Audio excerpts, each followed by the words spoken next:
మనకి అంటే అప్పుడు 94 కదా ప్రకటించిన, ఎందుకు అవకాశం లేదని? అప్పటికి 94 అంటే అట్లా బీజేపీకి బలమైన అసెంబ్లీ సెట్లు అది ప్రకటించేసుకుంది సైలెంట్ గా.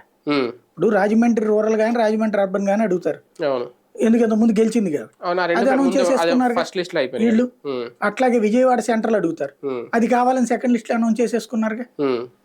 అట్లాగే తాడేపల్లిగూడెం అది సైలెంట్ గా జనసేనకి ఇచ్చేసారుగా. విశాఖపట్నం నార్త్ అక్కడ ఇచ్చారుగా, ఇది సౌత్. ఈ లిస్ట్ లో విజయవాడ వెస్ట్ రాలేదు అంటే వెస్ట్ వీళ్ళకి వదులుతున్నట్టు అనుకోవాలి, వదులుతున్నట్టు. అది జనసేనకి ఇచ్చారు, జనసేన వీళ్ళకి వదులుకుంటోంది. అంటే 21 స్థానాలు ఇప్పుడు జనసేన కూడా తగ్గుతుందా? అంటే తగ్గడం మీన్స్ నెంబర్ ఏం తగ్గపోవచ్చు, మార్చుకుంటారా, మార్పులు చేర్పులు జరుగుతాయి? ఆల్రెడీ జనసేన 3 వదులుకుంది కదా, 3 విజయవాడ వెస్ట్ కూడా ఒకటి వాళ్ళు వదులుకున్నటువంటి దాంట్లో.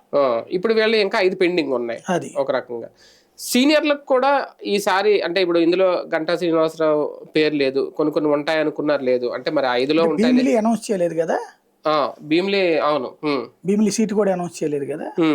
అవును. కాబట్టి గంటా శ్రీనివాసరావు అంటే చాలా మంది సీనియర్లు అకామిడేట్ చేసినట్టే. సోమిరెడ్డికి గాని, తర్వాత అమ్మాయి గౌతు శిరీషకి గాని, పలాస ఇట్లాంటి వాళ్ళకి చేశారు గట్టిగానే. అంటే సోమిరెడ్డి చంద్రమోహన్ రెడ్డి గారు అంటే ఆయన ఎన్నిసార్లు ఓడిపోతా వస్తున్నా మళ్ళీ ఆయన ఇస్తున్నారు, సీనియర్ అని చెప్పేసి గౌరవంతో ఇచ్చారు, ఒప్పుకోవాలి అది.